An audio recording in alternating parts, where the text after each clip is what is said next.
is Great Britain. Over a third of our country is made up of mountains, and I'm going to travel through them.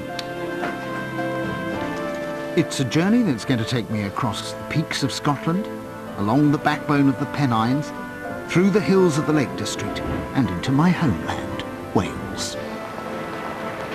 As it happens, I was brought up in Essex. These days I live in the heart of central London, where the highest thing I see every day was built by contractors. The mountains are a new territory to me. I want to find out what our upland ranges are really like. How have they shaped us, our culture, and our history? I'm going to start in the far north of Scotland, a vast and incredibly beautiful wilderness. I'll experience the rituals of getting to the summit. So maybe you should kiss the kid. What happens if you kiss in these conditions is you end up with your tongue stuck. Well, you don't have to use your tongue. Take part in some colourful local customs. I'm not too old to do this. No. And I'll be staying in some of the most challenging accommodation I think I've ever tried to sleep in. I'm going to find out what draws people to live in this wild and spectacular place. These are the mountains of northwest Scotland.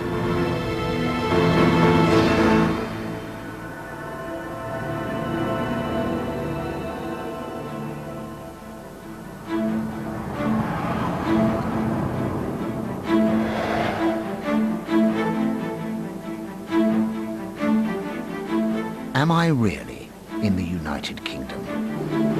This looks more like Greenland or Siberia. These are the northwest Highlands, a cold, cold country by the look of it, stretching from the far north of Scotland to the islands off the Scottish west coast. To drive here from London would take 14 hours, assuming the roads are open.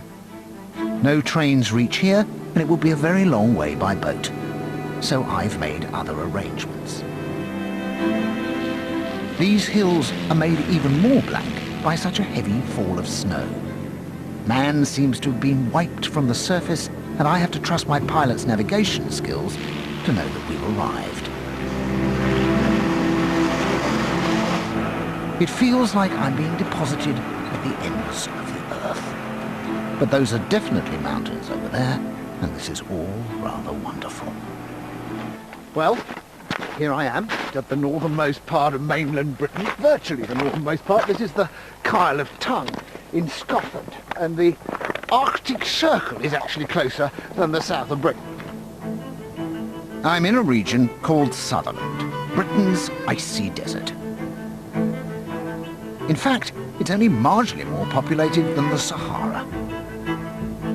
It only takes a moment's thought to realise that Sutherland means land of the south. Some of the original settlers here came from the north, the Vikings.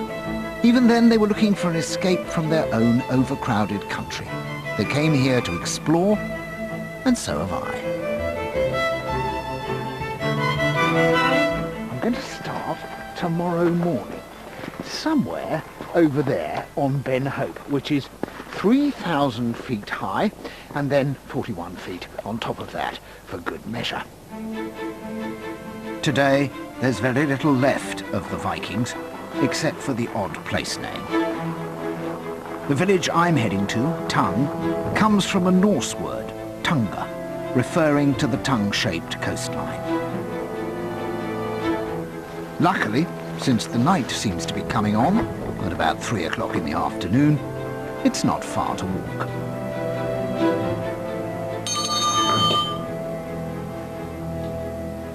Help you? Oh gosh, you're rather covered in snow. If the Vikings came here looking for somewhere with a bit more daylight and a bit less snow, I think they might have been disappointed. When the gales hit on Ben Hope, I've been told the temperature can drop to -30 Celsius. This is not the mountain climbing I'm used to, so I thought I'd better check I had the right kit. Different weights of socks. So presumably, I don't know how you decide that before you set off. You sort of go, right, well, is it going to be a heavy sock day or a light sock day? Presumably depending on whether you feel it's going to get enormously sort of cold, but so far, don't know, we'll see. How you judge that, I don't know. You bet you ask for advice on that. Go down to the hotel, you say to the lady at receptionist, well, heavy sock day today, Mr. Jones. A whistle, when a mist comes down, if you've broken a leg or you're in trouble, then you blow steadily once every 3 minutes, or is it 3 times a minute? And they come and rescue you. I'd better look that up before I go out, I think. There's a sense, as you see all these objects, that it's all a little bit scary in a funny sort of way. It's all there to remind you that what you're dealing with is not a quick sound of music, hills are alive, running about, having a yodel. In the morning there are fresh falls of snow, and I'm advised it is indeed a heavy sock day. It's a 12-mile drive from Tongue to Ben Hope, and we pass absolutely nobody. This is the sort of country where a four-wheel drive is a way of life, not a fashion accessory. The name Ben Hope derives from Old Norse, and it means Hill of the Bay. It's what the Vikings first saw when they arrived in their longboats, and from the top I'm hoping to be able to see the route they took. My companion for the ascent is Cameron McNeish. Cameron is a writer and a mountain guide, and he's quite used to making his way across a howling waste just for a bit of fun. There she is. So, Cameron, that's Ben Hope. That's Ben Hope. So it's quite a nice mountain. It looks quite tricky from here, but it's actually not too difficult. And it looks dramatic because the way the cliffs fall away at the side, and you've got this big escarpment of rock here. And I think what you have to remember is that these mountains are Arctic. They're not like the Alps. The Alps are a bit sort of soft and nice weather and lots of sunshine. Right. We're talking about Arctic mountains here. Good. Cold weather. That's why we have to be dressed properly for the conditions here. I've got my stuff here. Do you want to have a look here? I just want to check because I put on the right stuff, because I am a bit nervous about the idea. I've got this thing on, which is what like... have you got underneath here? Can I just... I've got about 6 layers. Can I just address some granny vests and whatever. Anyway, look, so I've got a fleecy fleece on. Okay. And then the base, and then a base layer, and then a sort of, because probably too much have I got on. My God, Griff, I think you're grossly overdressed. Am I? Well, I was feeling very cold. I'm worried about the Arctic conditions. I'm leading the way here, of course, you're the guide. You're making some nice footsteps for me to follow. Already the walk-up is beginning to feel like an extended search for a lost ski pole. This is a test of my endurance, but then this is a mountain that attracts people who want to test themselves. Ben Hope is a Munro, a Scottish mountain over 3,000 feet.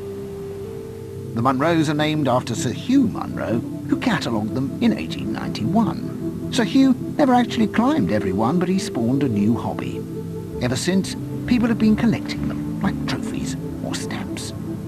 These mad fools have a name, Munro Baggers. How many have you bagged? I've bagged them all twice. So I'm almost through my 3rd round. Does this count? Yeah. Does it? Yeah. This will count to your 3rd Munro bag. My 3rd time up. So how many did you say there were? 284. 200. That's, I can't do the maths, but there's over 500 you've done. Yeah. You've done nearly 1,000 of these. Yeah, but I've done some of them, numerous times. It's climbing mountains is a silly thing to do. Come on, no, quick. I won't be a Munro bagger, will I, really?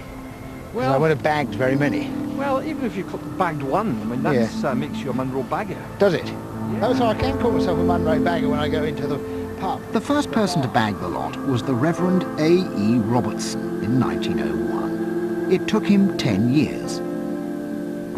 Currently, there are over 3,500 people who've done the complete set. Though mostly, I understand it, in the summer. But there's something beautiful about this virgin snow, isn't there? It's almost quite sensual. No, it's absolutely gorgeous. And what we need to find just over the top of this ridge is a little Swiss cafe. with some umbrellas out. And a glass of blue wine? No, in fact, no. One of the great things is that we haven't got a hope of finding No, not a a hope Swiss in little hell. Swiss cat. In fact, although I do have one in my backpack, actually. You'll be pleased to know. They've included 2 young ladies to serve us some hot spiced wine. For the dedicated Munro bagger, Ben Hope is the most prized of all the Munros because it's the furthest north and the most remote. And looking out from it halfway up, it definitely feels like the middle of nowhere. This being Scotland, the weather can change in seconds. And as we near the summit, it does. The wind suddenly gets up and the views vanish. I'd looked up how to whistle a distress call, 6 blasts a minute, but I couldn't help thinking that on a day like today, who on earth would hear me?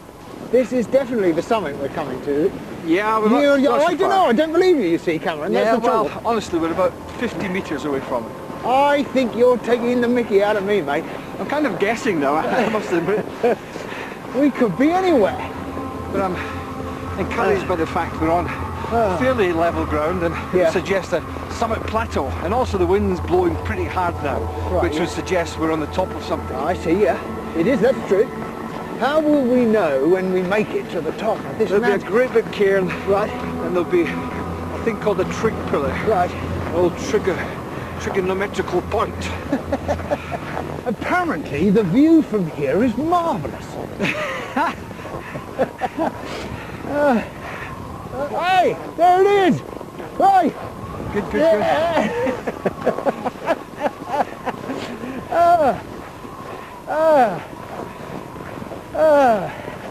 Well done. Well done. Congratulations. How excellent! Good man. How Through terrific! there. Look at that! Well done. But look, what a beautiful object as well. Yeah. Look at that.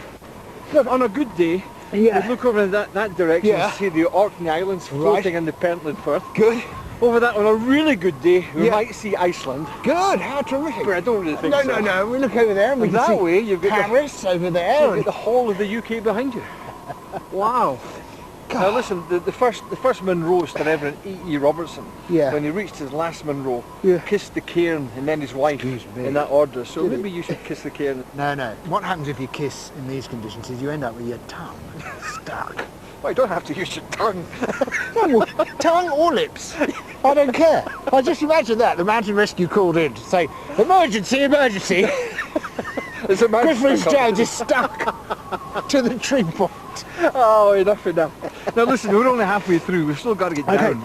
Is that it? Come on. Yeah, that's it, my friend. Daddy, Yeah. we've come all this Yeah, way to go go on, let's home get- already. I'm only just Go on, let's go. I want to build a Let's get down. snowman. Come on, come on. I want to build a snowman. I want to play a game of snowballs. I want to roll around us. Going home already. Well, I had seen the summit, if not the view. Now all that remained was the long journey down. The winter night was closing in, and Cameron knew that we had to get off the mountain quickly.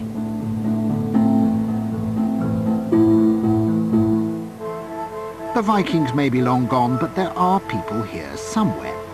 13,500 are scattered over 2,000 square miles of seemingly inhospitable landscape. And the numbers are going up. There are still outsiders coming in and looking for something in these remote places. 12 miles northeast of Ben Hope is the tiny community of Skye, population 83. The post office is the heart of this village and the surrounding countryside. It's the only shop for 10 miles in any direction. Neither of the postmistresses, Marilyn nor Meg, is a native. Oh, we moved up here 26 years ago from the central belt of Scotland and have no regrets. None whatsoever. People thought we were quite mad. They both love this country, but not everybody comes here to struggle with it. Never climbed a mountain in my life. Meg tells me what I'm missing, but I know what I'm missing. What are you missing? Sweat, exhaustion, terror, exposure, chill. That's what I'm missing as far as I'm concerned. Well, The I think, mountain. do you know, on yesterday's experience, I think, what is it, sweat, exhaustion, terror, chill. We didn't get much terror. No, but all the others we had, yes. Well, there you are. It proves a point, doesn't it? Yeah, well, perhaps you can enjoy the wilderness without treating it as a personal challenge. It is, after all, enough of a struggle just to get from A to B round here. Luckily, I'm in exactly the right place to catch the only form of public transport available to me. This is the modern equivalent of the horse-drawn mail coach, the post bus. Postman Paul turned out not to be a native Highlander either. He swapped tame Wiltshire for wild Sutherland. It's a different world. You know, there's hills, there's mountains, and I love it being here. Why? Yeah. Why do you think this is a good place? Everybody knows everybody. Everybody's helpful. I could certainly see that the post van was helpful. There don't seem to be any alternative ways of getting about. Is this your first time on a post bus? No, I didn't even know they existed. Do they exist a lot in outlying places all over Britain then? There's over 100 in Scotland. You're the only public transport? Yeah, there is nothing else. They must rely on you pretty much. I mean, just the post must be important That's right. too, because most of the things they get in life come by post. Actually, I deliver newspapers as well, so they actually get a daily newspaper from me as well. It's easy to forget just how different ordinary life can be in this corner of Great Britain. Of course, it's that difference that brings people like the post office ladies and Paul the postman here in the first place. Popping out for a pint of milk may become a serious expedition, but on the other hand, the sense of belonging in a community is strong. The post bus drops me 12 miles west of Skye by the shores of Loch Erebol, 10 miles long and the deepest sea loch in Britain. And it's overlooked by a new and intriguing intruder into the empty landscape. I'm greeted by strange shapes and forms. These are the works of an artist, Lotte Glob. The wilderness is her gallery. Lotte is a bit of a Viking invader herself. She was drawn to this place nearly 40 years ago from her native Denmark. She loved this bare country so much, she had a house specially designed for her to give her the best outlook over the empty hills that inspire her. But her art is more than a picture of the view. The landscape provides the raw material which she uses in a novel way. Lotte takes stones from the hills and in a gas-fired kiln she plays with geological time. And the rock Melts. Yeah. melts. It's white heat. What temperatures does it Well, have to get to well, melt I rock? fire it to about 1320 centigrade. So essentially what you do is create a volcano in there. Yes. Each rock reacts differently to the heat, so Lotte can create new shapes and sculptures, some in the form of books. And these are the actual melted rocks here. Yes. These are pure rocks, different kind of rocks. Which you have picked up yeah, in the hills. In the hills, yeah. Just to see it melted like this, to see the rock in this sort of glass form almost, in the bits that have come here, is to suddenly be aware of the extraordinary forces that created it in the first place. Yes, yes. That's what's so exciting. And the whole of everything that we're standing on was Yeah, created by yeah. that process. Lotte's attraction to this landscape isn't just the rocks she can melt, it's the solitude she can feel here. I don't suppose the wilds of northern Scotland ever looked more of a wilderness than they do today. Under 3 feet of snow. It's just that you can just see nothing as far as the eye can see. Just nothing, except, of course, a deserted cottage, which somehow makes it even more of a wilderness, more empty.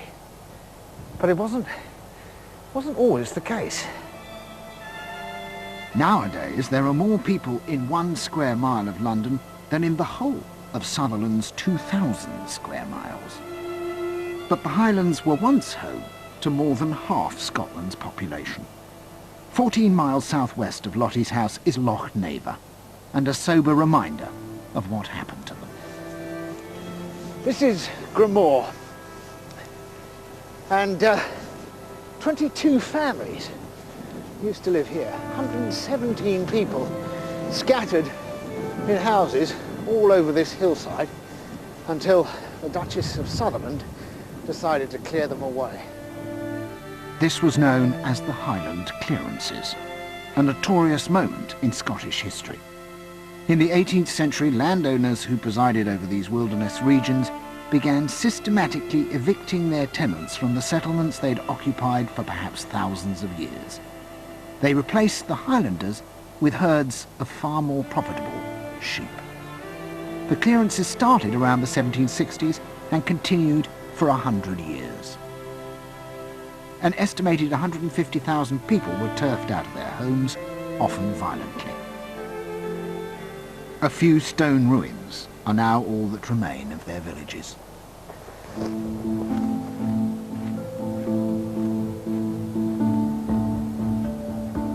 Most of the people cleared from the Highlands had no option but to move south to towns and cities or to emigrate forever.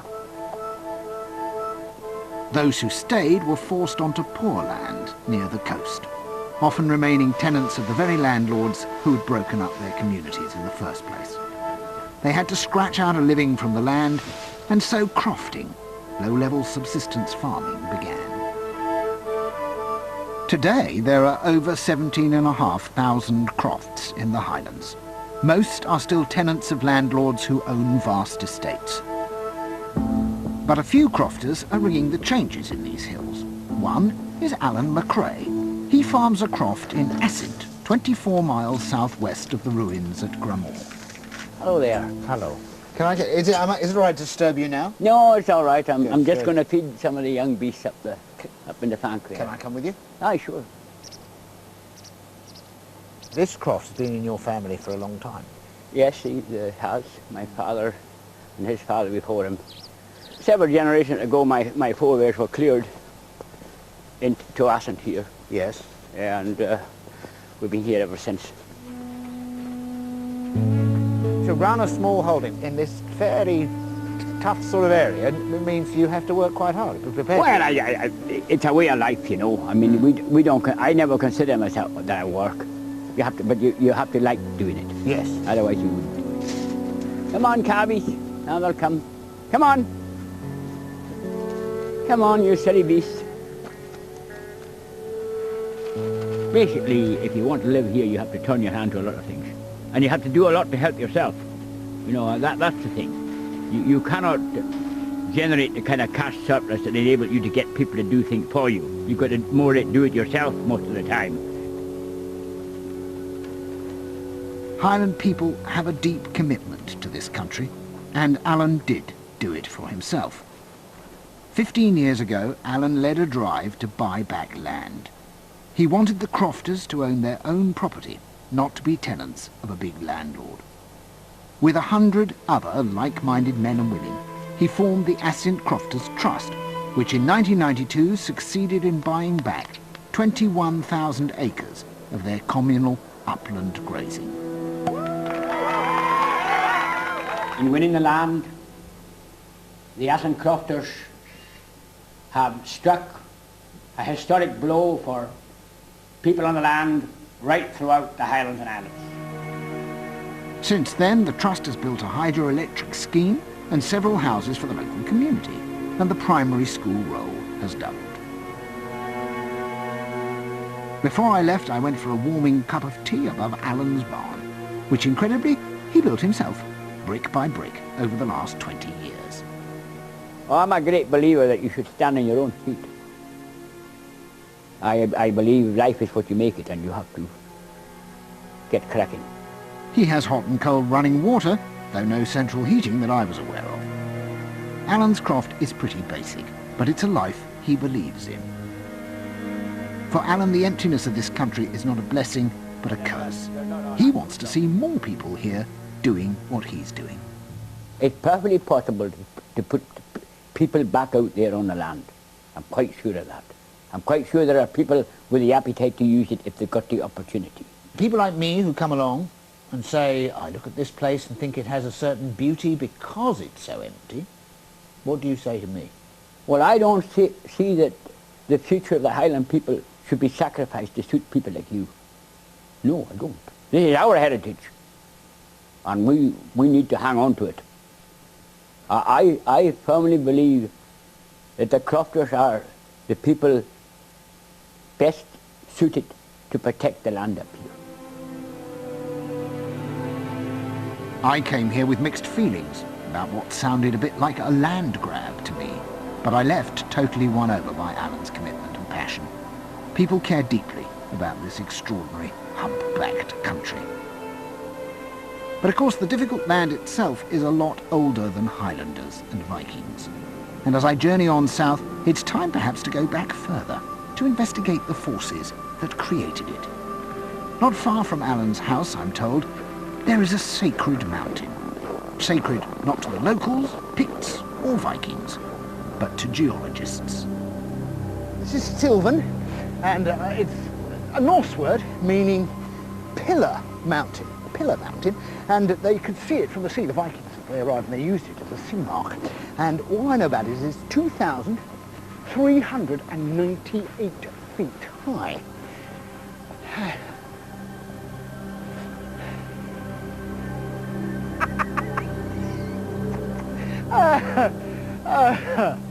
Yes. I'm not climbing that, that's ridiculous. I'm sure there's an easy route up it. It looks completely unclimbable. Unbelievable. But there's no turning back now. Suilven is like a monument to the foundations of the earth. The rocks on which it sits are some of the oldest in the world.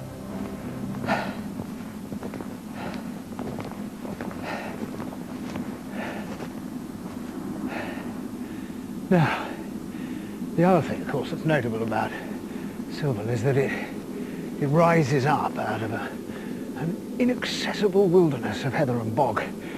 And that's why I've had to trudge 5 miles to get here. And what I'm going to do is I'm going to rest overnight before starting the climb proper in a bothy. And I think that is probably the bothy over there. Well, I hope so anyway. The term bothy comes from the Gaelic word bothan, meaning hut. Most are deserted shepherds' cottages which have been adopted and looked after by walkers and climbers as rough and ready shelters. Not too rough, I hope.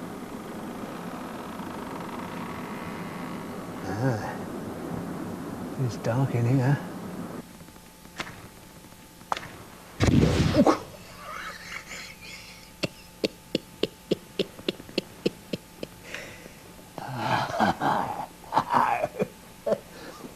Well, phew. I feel like the Count of Monte Cristo now.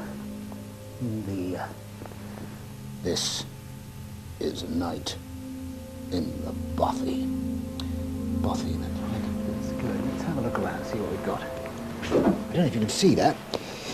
That's the loo. Let's put it that way. What else have we got here? Ooh, wait a minute. We have here a book. Suilven. So here are my instructions. I have to leave the bothy clean and tidy for the next visitors. I have to reduce the fire risk by keeping fire small. Okay. And it's cold, presumably. Not burning highly combustible materials, such as plastics, and making sure the fire is out before I leave. I could do that. Take all my rubbish away with me. Use the spade, we found the spade, to bury human waste. The temperature could fall tonight to -8, apparently, outside. Whether you visit the mountains to climb, to walk, or simply to gaze at the scenery, you will soon find that you use a considerable amount of energy. It's therefore important that you eat well. Says my essential guide. And so, I've got some oil in the bag.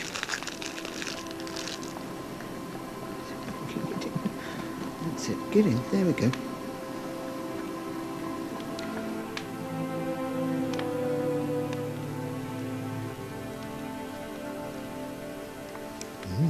Actually, that's delicious. It tastes a lot better than it looks in the bottom of the bag there. It tastes delicious, to put perfectly, it's quite chilled as well, quite hot.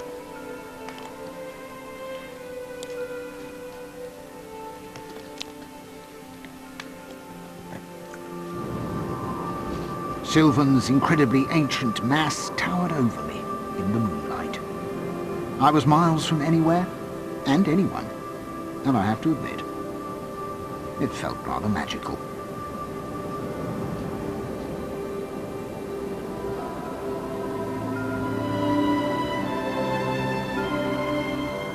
The temperature in the night did fall to -8 degrees, but with the dawn, things got moving again.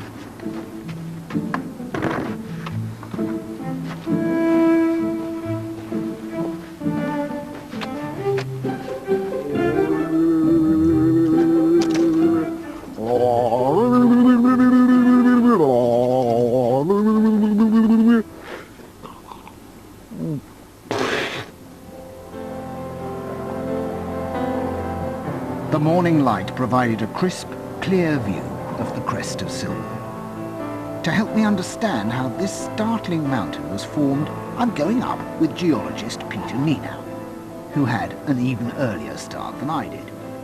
He isn't just a geologist, luckily he's a skilled mountaineer too. How long do you think it'll take us to get up?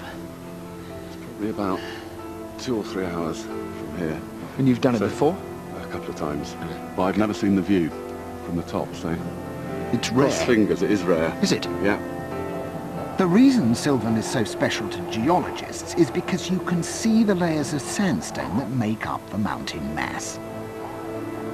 Each was formed by deposits of mineral sediment resting on the seabed. As more and more layers built up, the pressure solidified the sediment into rock, with the oldest rock on the bottom. So these rocks, how old are these? Let's start with them. So these rocks, the rocks that we're on, Yeah. are, well, the oldest are about 3.3 billion years old. I just know, I have to stop for just a minute for two reasons. One, because I'm knackered, and the other reason is because I can never get my head around billions. So how many? So that's 3,300 million years old. 3,000 million years About old. that, yeah. Up to 3,300 million. So they're some of the oldest rocks in the world. So what are the basic forces then that create mountains? The basic forces are plate tectonics. There's basically, we've got continents that are floating on a magma, which is a liquid, which is deeper down in the earth. And that liquid has got convection currents. It's continually moving, and the plates are floating on that, just like a crust of porridge that's drying but floating on a warmer porridge underneath. Basically, the plates are moving round, and the best example is somewhere like the Himalayas in India. The Indian subcontinent has come and crashed into the Asian continent, and the pressures have led to mountain uplift. 400 million years ago, this mountain uplift created a range the size of the Himalayas, where we're standing now. 60 million years ago, continental drift ripped this part of Scotland away from North America, where it was, and 20,000 years ago, almost all of Suilven would have been submerged under billions of tons of ice, and we could have skated to the top. But today, we're just going to have to take a slightly more difficult route. How on earth are we going to get up that? It's quite steep, but it will be fine. We're heading straight up that gully to the col on the lowest point of the skyline. So we're just going to sort of contour and then traverse up to the foot of the gully and then head straight up it. And we'll see whether we need ice axe and crampons, but we'll decide that nearer the gully. Okay, let's have a go.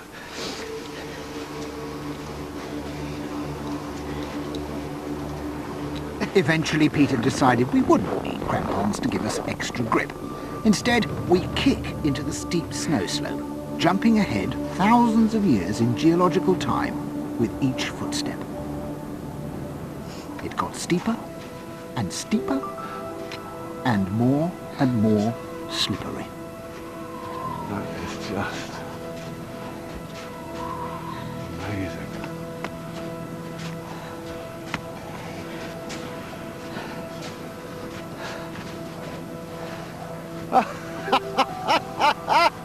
I thought we were coming out onto something flat.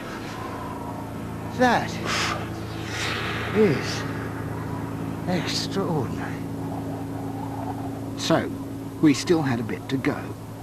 Admiring the view became less important than watching where we were putting our feet.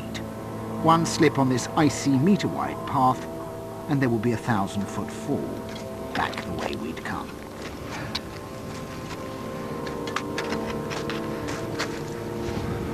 This is like a roof. It's amazing, isn't it? Absolutely. Okay. And when we reached the summit, the reward was simply astonishing.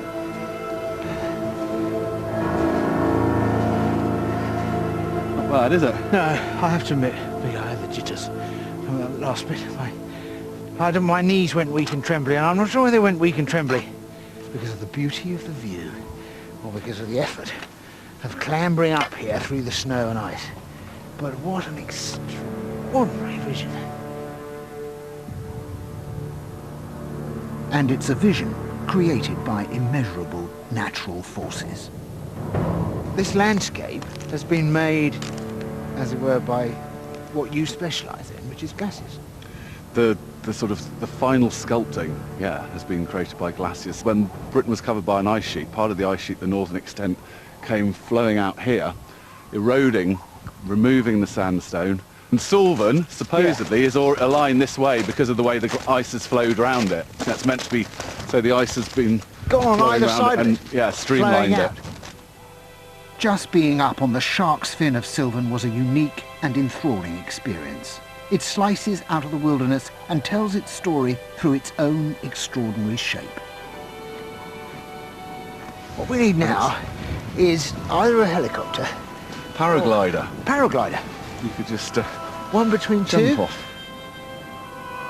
I didn't want to leave. This was a panorama of a pristine wonderland, and I was lucky to see it. But it was time to move on. My exploration of some of our most remote mountains would not be ending in the far north. Next, I had to cross the sea to an island off its coast. 60 miles southwest.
And Janice McPherson was on hand to give me some advice. Is it a long way from civilization where you live then? No, I'm just about 5 minutes walk from the village. Oh, right. And place to head for, where's that? In Tongedale. In Tongedale. It's quite a homey pub. Is it? Yeah. Right. So what would you recommend I do then, tonight? Tonight, either Tongedale or up to the Cayley. Okay. There's a Cayley tonight? Yeah. Not just, I thought Cayleys were just for tourists. Oh, no, everybody goes. Seriously, they just get together and go dance? Yeah. Do Scottish dancing just for fun? Just for fun, yeah. Okay. Just all get together. Have you done any Scottish dancing ever? No. Don't you want to do any dancing? No. Well, I wasn't sure myself, but I'd reached my stop. I was staying at a hotel right underneath the Black Coolin Mountains. And the only reason my guest house was here at all was to put up the climbers who'd been coming here for 100 years to have a crack at what I'd been told was Britain's only alpine range. Hello. Hi there. Is this the Sligachen Hotel? Sligachen Hotel. We pronounce it Sligachen. The Sligachen Hotel. Sligachen, not bad. Right. Is that thank you. Tell me, that's Gaelic. That's Gaelic or Gaelic? I would say garlic. Garlic. Garlic.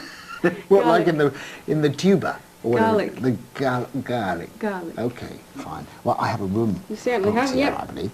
You're Thank in you very much. Room 17. Okay. Good view of the Coolins up there. Yes, thank so you very your much. room's just straight ahead up the stairs Okay. and up to the left. Good. I had to get to Portree. Before I took on the challenge of the Coolins, I had to take on the challenge of a Cayley. All right, I'm not too old to do this. Oh, no. Got plenty of dancing years yet. Oh, I get it. Well, we shall see. We shall see, we'll find out. After the wilderness of Ben Hope and Suilven, where there are often 20 miles between settlements, it was quite nice to be surrounded by a lot of people again. Some of the Highlands might feel deserted, but Skye's population is actually increasing, with more and more people drawn to its landscape, its mountains, and its dancing. In 20 years, the number of people living here has increased by nearly a third. See, I know this one. Oh, I know this one.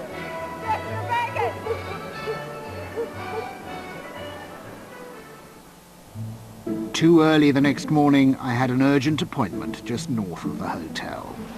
A Gaelic language lesson. Gaelic was the language of most of Scotland for about 1500 years until the 18th century. Today, only some 60,000 people speak it. Cayley was a Gaelic word that was easier to say than to spell. I'd had trouble with Sligahan, and if I didn't watch out, I was still calling it Gaelic, which is apparently a word for the Irish language. I needed some help. So I went to a local primary school where Gaelic is taught. Before I attempt to climb any of them, I want to learn how to pronounce the names of Skye's mountains. He can stay, Griff. Gezorst! Hij vatlach! That's too far. Kan laten we Griff zien en we zijn te houden. Glue! Blimey, teacher's being a bit strict. So Griff. Okay, so be low. I better concentrate. Right, Griff. Sgwr diog. No? How does it go? Sgwr Jeric. Gaelic is a language rich in meaning. Sgwr Jeric means red peak. Sgwr nan Gillian. Stwr nan Gillian. Sgwr na Gillian means the peak of the young men. And this looks impossible. Sgwr mi Chunich. No. Sgwr vi Chunich. The names I'm learning, or trying to learn, have a real human history to them. Many of the individual Coolin mountains have been named after people, the explorers and the pioneers who first went up there in the 1880s. The sport of mountaineering began in the Alps. It was only later in the century that climbers began to look at a lower but equally exciting range closer to home. The most famous of Skye's mountaineers were an unlikely pair brought together by their affection for the Coolin Mountains. Norman Colley, a scientist from Manchester, came to Skye in 1886. He employed the son of a local crofter, John Mackenzie, as a guide. Colley and Mackenzie formed a regular climbing partnership, despite their class differences. In 1890 they surveyed the whole of the Coolin Range, the first to do so. Observers said that although they were great climbing companions, they exchanged few words. Their unspoken understanding of the mountains was enough to form a friendship that lasted 40 years. Their names are memorialised in the hills today. Sgwr Maconic, Mackenzie's Peak for Mackenzie, and Sgwr Tormod, Norman's Peak for Colley. After Mackenzie died in 1933 at the age of 77, Colley continued to climb here in memory of his old friend. Today, though, they're reunited in this unexpected, shady patch of green.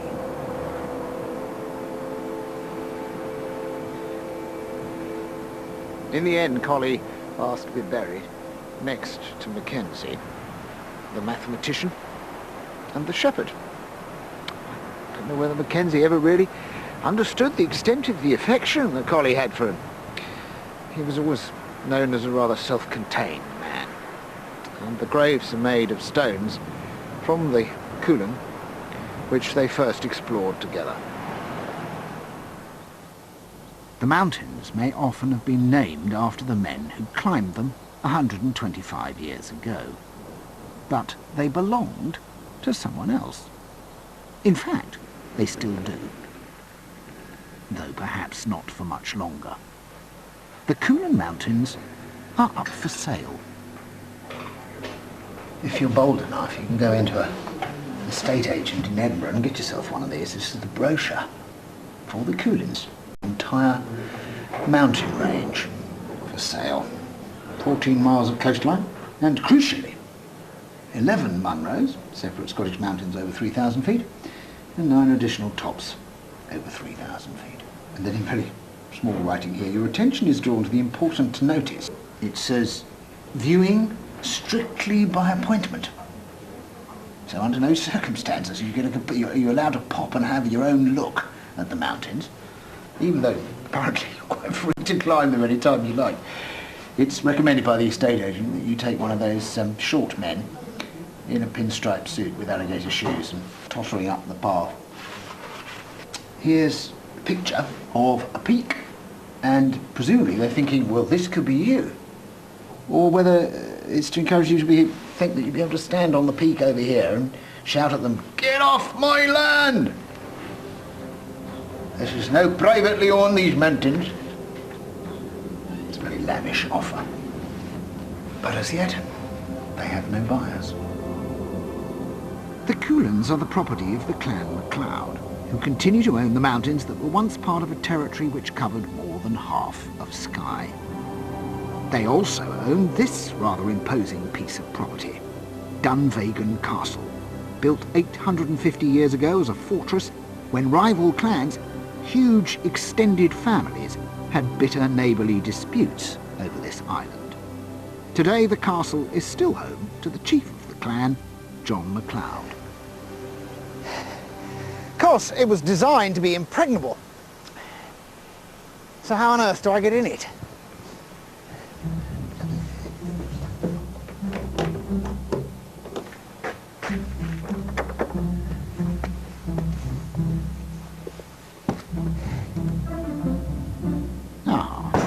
Through the back door, of course.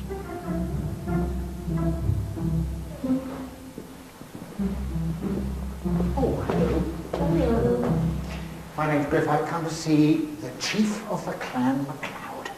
That's John MacLeod, isn't it? Hello. Oh, hello. Hi, welcome. Nice to see you. And you.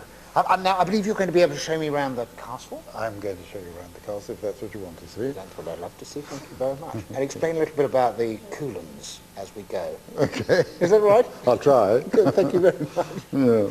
Well, do you want to lead on and we'll go? Right, okay. Good.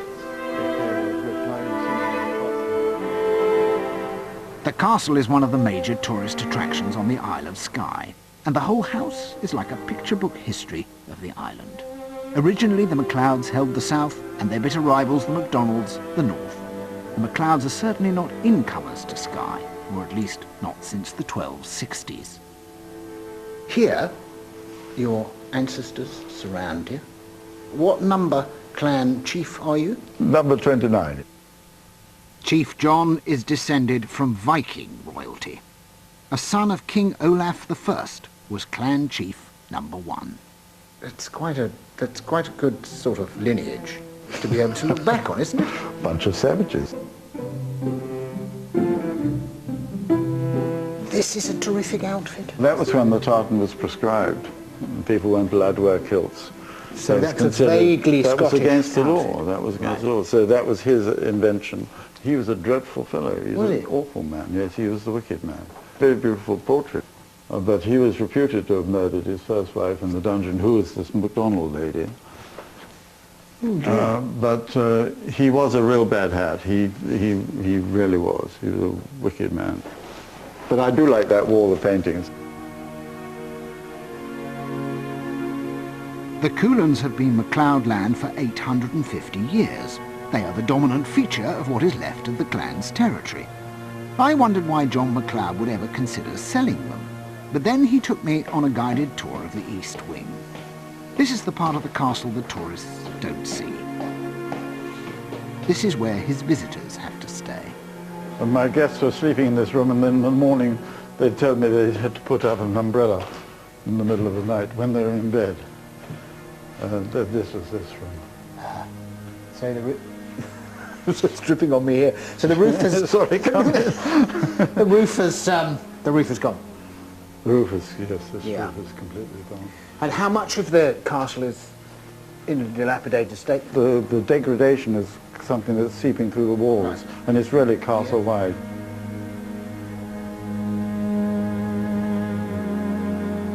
Oh, God. Look at this. Oh, no, how awful. This was once my favourite room. What are the estimates now for the repair of this side of the castle? It's somewhere around 19.2 million pounds. 19.2 million pounds is a lot of money even if you are clan royalty. So John MacLeod wants to sell off some of his biggest assets.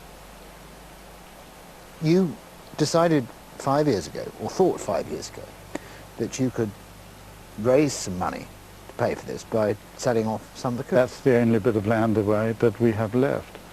And so I thought that in today's world somebody might want to buy them. Quite a lot of people on the island didn't want you to sell them. No, and I didn't want to sell them myself either. So I certainly understand that. And what about the people who said that you didn't have the right to sell them? Well, I thought that was very insulting. Were they McDonald's by any chance?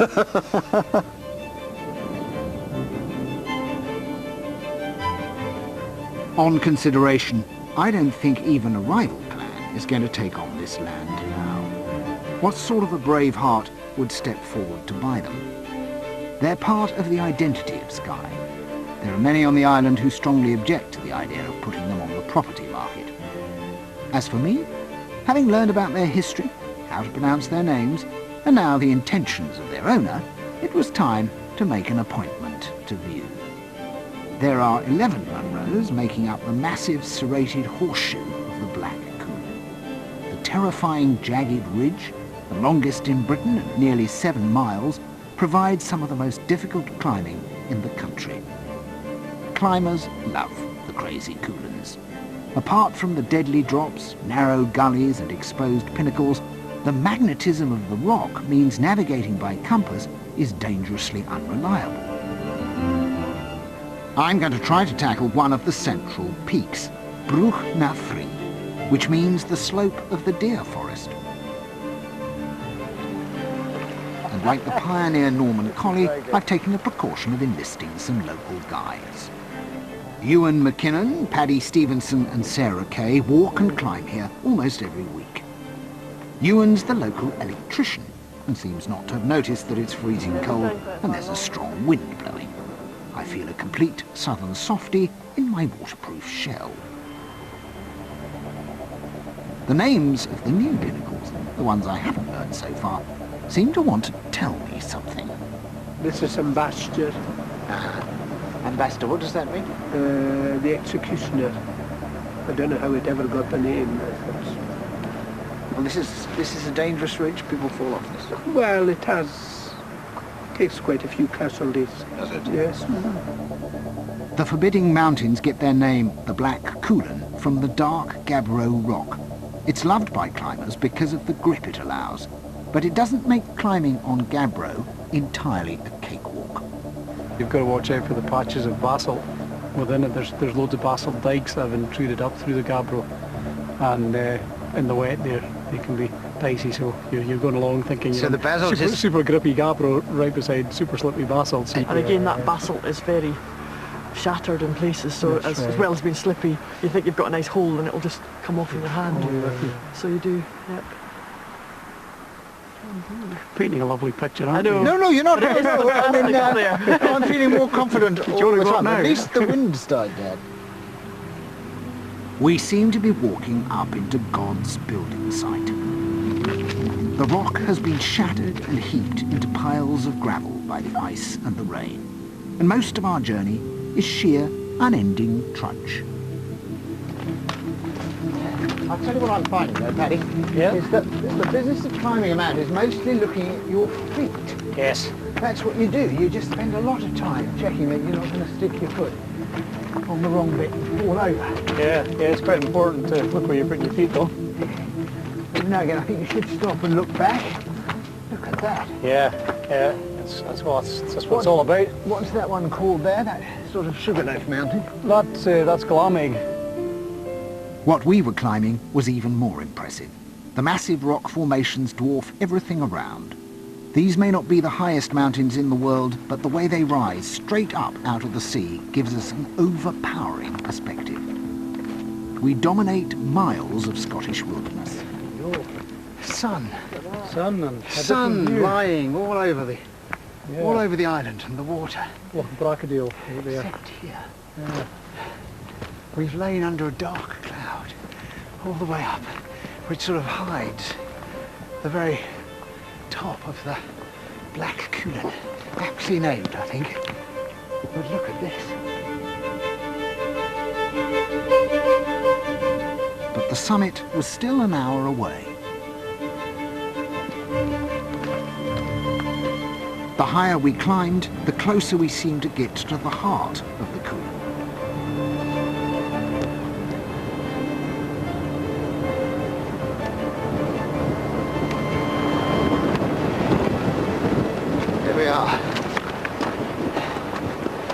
The race to the summit. Terrific panoramic, all-round views. Look at all those other ones you've got left to do. Yes, yes. And from here you get some sense of the extraordinary fantasy landscape stretching away. The top is a true vantage point. I can see the country as a whole, this extraordinary corner of Britain. Marching away to the far north via range after range of mountains is a wild and difficult place. For thousands of years, people have struggled to exist in this country and struggled to control it. The last family to live in the Cuillins finally deserted their farmhouse in the early 1900s, which coincidentally was about the same time as the first climbers arrived here. And today, people are still retreating from the wilderness, going where the jobs are and where life is softer, but they're sort of being replaced by a strange combination of adventurers and seekers, nutters, and I suppose having climbed a bit, I'm beginning to see why. Next time on Mountain, I'll explore the beautiful Lake District in northwest England. I'll push myself to the limit on the toughest climb of my life, and I'll discover how we fell in love with these inspirational mountains.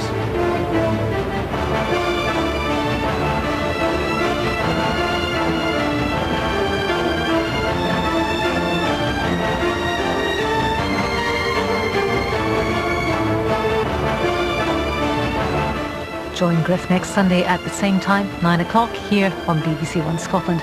And there's some stunning views of the Lake District over on BBC 4 now with a new series of Wainwright's Walks.